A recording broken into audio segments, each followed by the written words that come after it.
have this conversation with my wife all the time. I'm going to write a book. My memoirs, chapter 1 will be on coming second. Yeah, it'll be the one that got away.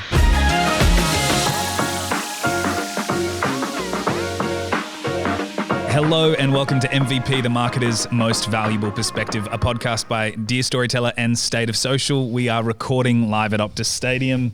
You can see it in the background. I do that every episode. You're probably tired of it by now, but there we go. It's a special one, State of Social 2022. We are about to, for the next 20 minutes, dive into the most valuable perspectives of none other than the one and only Mr. Myles Pollard. It's not every day that I get to speak to a movie star and an Aussie icon, so thank you for being here, Myles. Welcome to the show. Thanks, Mike. Appreciate it. You are about to speak about persuasion. Yep. To the State of Social attendees today. Something I know from personal experience is so tantamount to everything that happens in business and marketing. And Myles, I'm about to drop a bomb on you. As someone with an acting background myself, who then gravitated towards marketing, I'm personally fascinated by how you found yourself here teaching these specific skills to this particular audience as well. Could you tell us a bit of the background about that? Yeah, for sure. I mean, it's something you're familiar with as well as a performer, as an artist, as an actor. You know, there's a lot of crossover skills. I mean, you find yourself as an actor selling a project on radio, on television. You might find yourself on the morning show or the Today Show at 6 a.m. You know, a cup of coffee often isn't enough. Breakfast radio, really fast. Lots of really strong expectations in terms of what you're expected to deliver in terms of messaging, marketing for the show you're in, for the play you're in, for the film you're in. But at the same time, you've got this heightened environment. Breakfast radio is the hardest because there's an expectation that you have to be funny and entertaining as well. And so they're speaking and they're entertaining the whole time, and you're having to find the opportunistic moment to slip in with some of the information that you need to deliver. Mm-hmm. So I think that side of the industry is a real, it's a university degree in performance, really. So I can see where the crossover is in this marketing communication space. People have limited attention spans, minimal time, and there's a lot of competition in terms of what's been sold. So you've got to break through, right? You've got to cut through. And I think actors are pretty good at consolidating messages and connecting with messages authentically, quickly. Yes. Finding a way to drop it in and make it real for you. I guess the lingo in the acting world would be sort of substitution, right? If you don't personally connect to a message, you find a way to bring it to something more personal in your life. That's it. And it doesn't have to be perfect. It just needs to be passionate, right? Yeah. And especially in this day and age where everything is it's so micromanaged, it's so polished. I mean, we were talking before about finding, concepts and ideas in the marketing world that don't look like marketing. They don't look like an advert because people have cottoned on. People are saturated with information. So the skill set of being able to consolidate a message quickly and authentically is very powerful. Powerful in politics too, right? Absolutely. Well, so I think what you're saying a little bit is that you were kind of indoctrinated into the world of marketing through acting because of that need to promote your work and get things off the ground and hustle and be on radio and things like that. What about indoctrinating marketers into the world of acting? How has that gone so far for you? What are some of your key kind of thoughts, feelings, philosophies around that kind of heading into a talk like today? Well, I think the starting point is to there's a few fallacies out there that the performers and actors are really confident, and we're not. We're quite shy. We're reflective. We're emotionally reactive. We get triggered easily. We're encouraged to do that. So we're shy archetypically. So for me, sitting down here with you, with a microphone in front of me and 2 cameras, that's not a comfortable situation.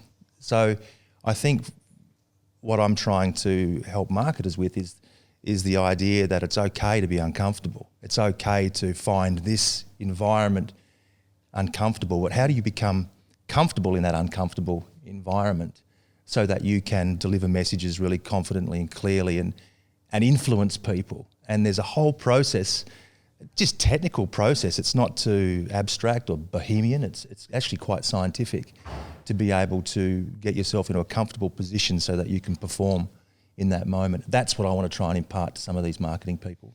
I love that. Adam Ferrier had a point yesterday when he was talking, marketer from Tinkerbell over in the East Coast, and he said that, and he says this in his book, that weakness is often a better tool for positioning your business than strength.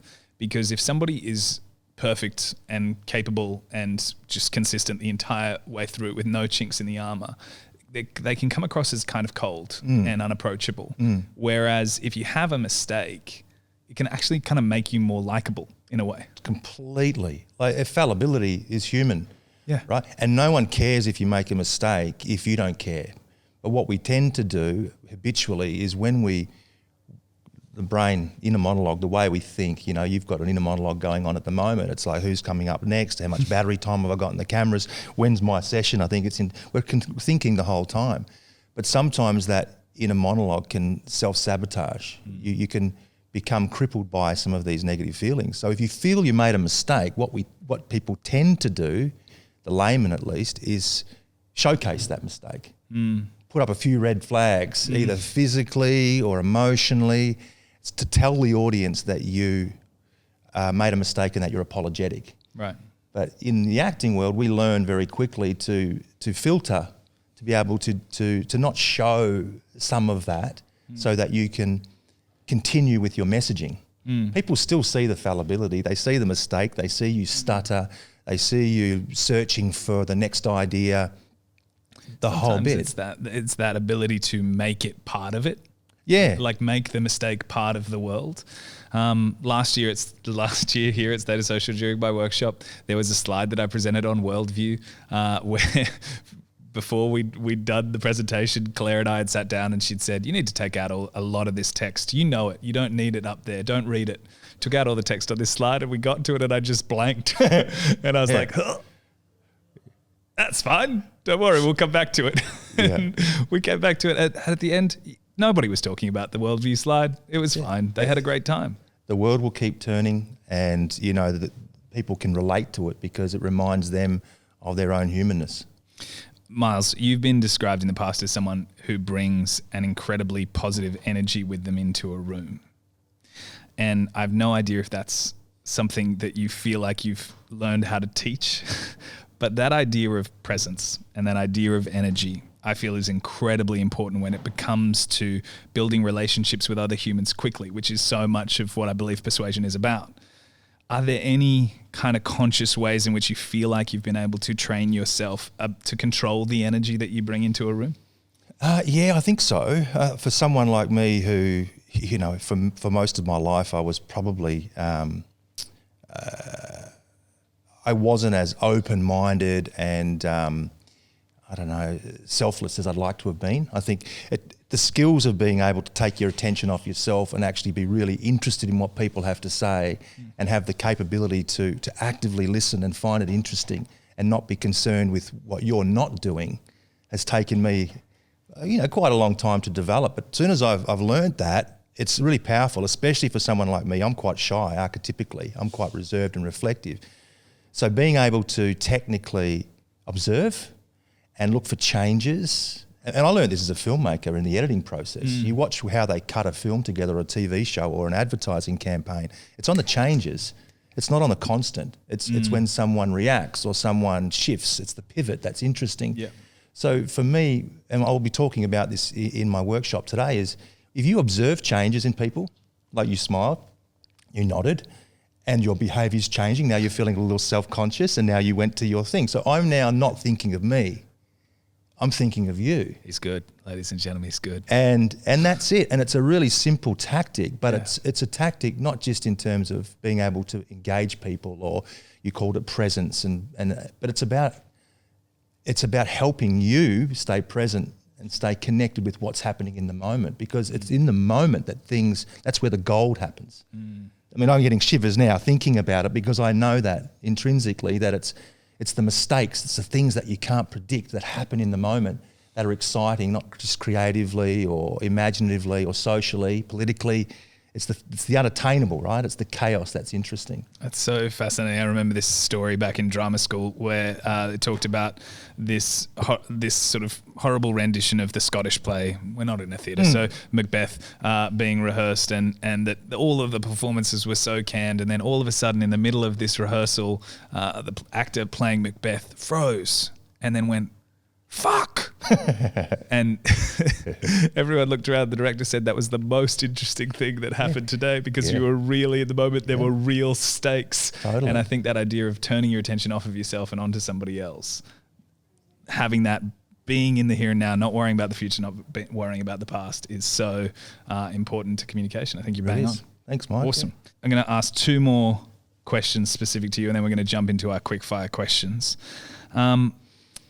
Perth has a pretty good pedigree when it comes to producing talented actors, and obviously your contribution to that is no exception. McLeod's Daughters, X-Men, Looking for Grace, Jasper Jones.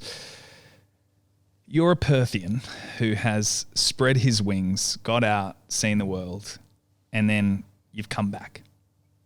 And I was just wondering if you could share with us a little bit about our home, what you love about it and why you came back. Yeah, sure. I mean, born and bred in WA, born in Perth, lived up in the northwest, towns like Karratha, Port Hedland, Onslow, Wyndham, little town called Myling, son of 2 teachers. So there's something about the landscape and the geography that, it shapes you, right? It's Darwinism. You become your landscape almost. And we are such a big state, and it's such a beautiful state, and such a raw state, and rugged and unpolished, and it's dangerous, but it's beautiful at the same time. I think if historically, Western Australians, we had to leave home to go and to see the world. It's a long way to go. It's to go to Sydney, at least at the start of my career. You needed to travel to Melbourne or to Sydney to start a career. So there's something inherent about our adventurous spirit, our need to sort of cross the Nullarbor to go and see the world and to make something of us. So I think I love that. I love this state. I think it's so irreverent. I think that's a really big part of my nature. Is it's just knockabout. I don't think it tolerates fools as much as many other places do in the world. I've got a brother I love dearly. He's coming over actually with his family in September, and he's lived in New York and California and all over the world, and it's just a different vibe. Different places have different cultural sort of fabrics, and Perth is unique in that sense. Whether it's a big country town, whether it lacks a little bit of sophistication, I don't know, but I know one thing, it's real.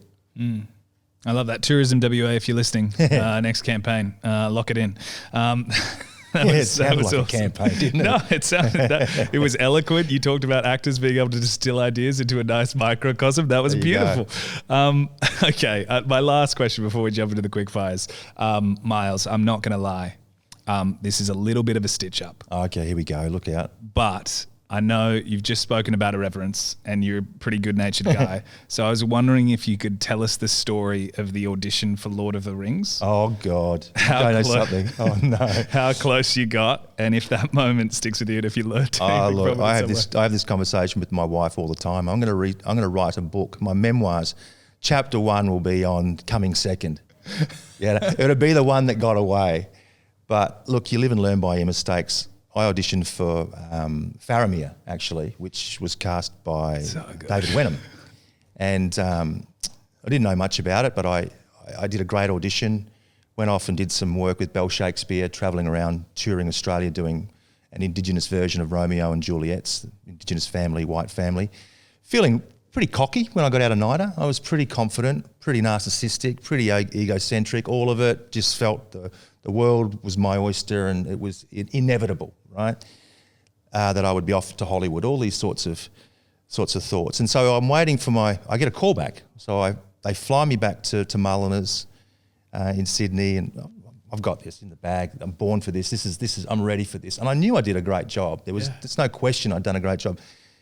And then Peter Jackson was sitting there at the counter, at the desk in the casting office with his wife, Fran. These auteurs writers, directors, producers, having created one of the most mythic, powerful stories of our generation. And the casting agent there as well, I think there was a producer there as well. And the first thing he said to me was, "Myles, so what do you think of the books?" And I went, "Oh, I haven't read them, mate, but look, man, I get the gig for sure. I'll give them a crack, I'll have a read. Yeah, but, you know, I'd love to be in the project." And I watched him just go white and look down, and I could almost see him putting a red line through my name.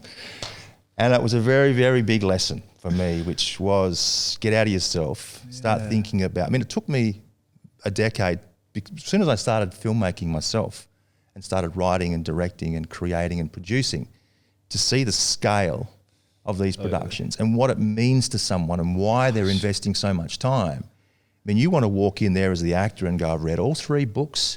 It's incredible, the story you're telling. It's an allegory. It's going to change the way people think. It's historic. It's mythic." And really prove to that person that you should be a part of this journey. So that's such an incredible story, and it's a lesson that I think a lot of actors learn, and that now working with Dear Storyteller, working with the agency that I've worked with and doing so much stuff behind the scenes, the thing that just more and more I understood as I was on sets and then behind the camera on sets is that every single person cares about their job just as much as you care about yours. Yeah. And I think so often the actors sort of think that the buck lasts with them. And I just remember being on one particular set with a DOP in Sydney where he clearly just did not care about the actors whatsoever. He was just trying to get the shot. That's right. And it's like, that's what it is. And we all have a part to play. And I think that's kind of what's special about it. Absolutely. Thank you for sharing that with us. That welcome, was awesome. Man. It's an awesome story. It's an awesome story. There's a few of those, trust me. All right. Some quick fire questions to wrap things up.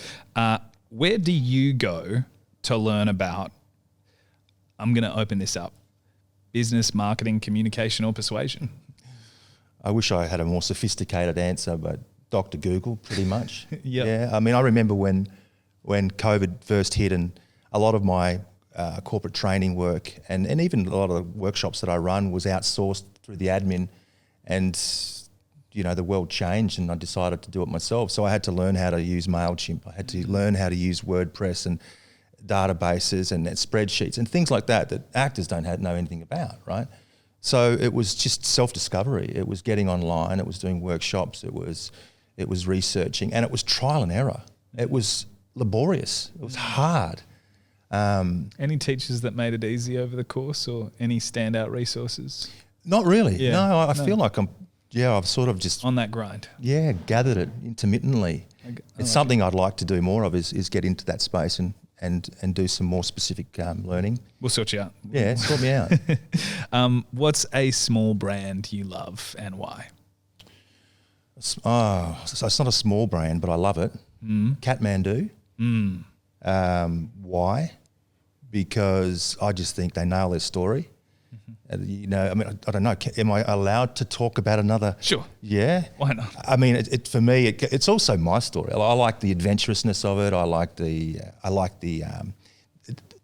at least in the story of their brandy, the authenticity, the durability.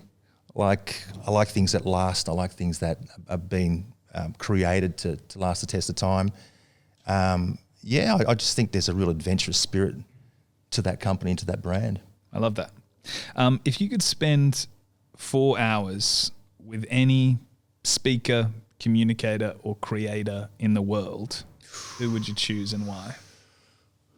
Doesn't have to be for all time, can just be for today. I'd like to speak with Barack Obama. Oh. Yeah. Yeah. As a communicator, he's incredible. Incredible. Really amazing. He's, you know, I can't even imagine the stakes of standing there at the UN and talking in front of 100 cameras being beamed out to 1 billion people, the geopolitical consequences of a speech. But the way he delivers information, the way he sits in the pause and the poise of that to breathe and to think, and the way in which he changes his range in terms of his pitch and his pace. I mean, these are all technical things.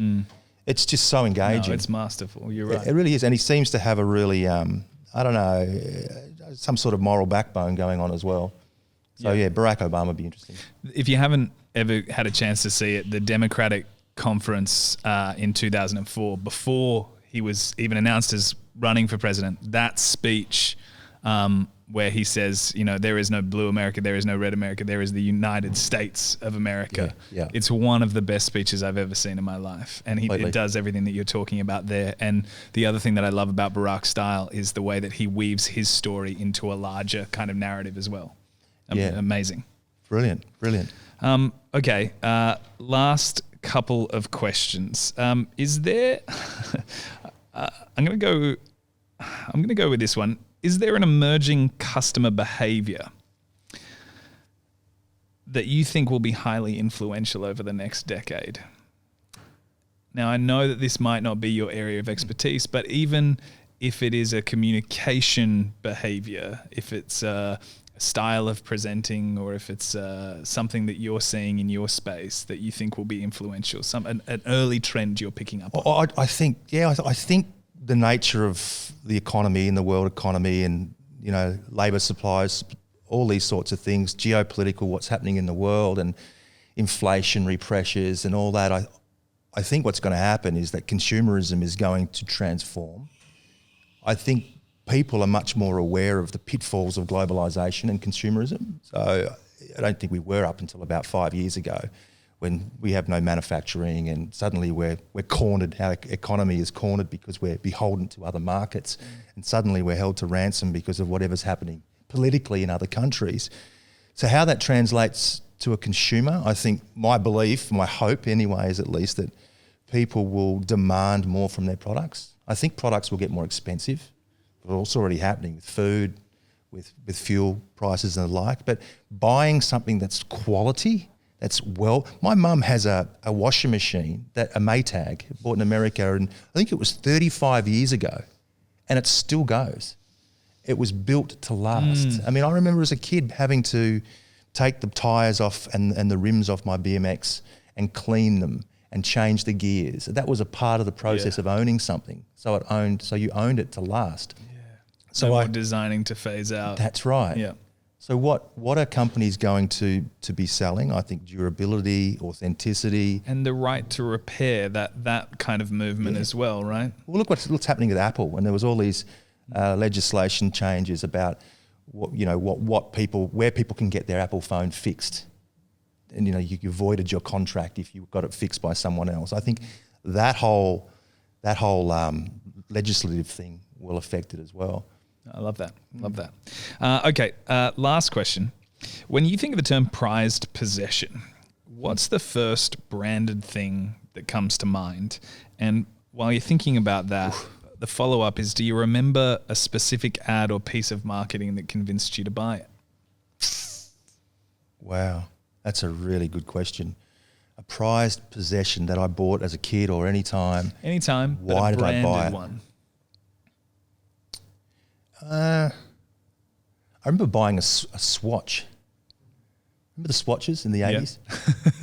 And someone else mentioned that? No. No, okay. And it was transparent and you could see the mechanisms. Maybe it's because my grandfather was a watchmaker. There you go. Right. Actually, I remember him giving me a watch too, which was an old analog watch with a leather band. So maybe I'd picked up something there through him and that relationship. But I remember the Swatches came out. Something about watches, I mean, the digital interfaces came out too, but having that revolutionary design where you could see everything in there, how it works, how it ticks as a showpiece, it's sort of celebrating the mechanics and its efficiency as an aesthetic on its own. I think that lasted with me. I think Swatch needs another campaign as well. They're made by Myles. Do they still have Swatches? Yeah, I don't know. They've got to bring them back. Yeah, Myles, this has been an awesome chat. I really appreciate you taking the time to have a sit down and a talk with us. As I said, it doesn't happen every day. We do have this gift for you. It's a Swatch. The Dear Storyteller game, the concept, which we've just released. I'll tell you a little bit more about it off camera. Thank you, Mike. Is there any way in which our audience can keep up with you and what you're up to and any projects that you're working on? Yeah, sure. They get onto mylespollard.com.au. I'm doing some work with the Advertising Council too, some workshops. We've got some workshops coming up here in Perth, and also running them in Sydney and Melbourne and the Eastern States. So yeah, check out my website. Amazing. Thank you so much for joining us for another episode of MVP, the Marketer's Most Valuable Perspective. Give us a rating and review on iTunes, Spotify, or wherever you get your podcasts. We hope you've enjoyed this chat, and we'll see you next time.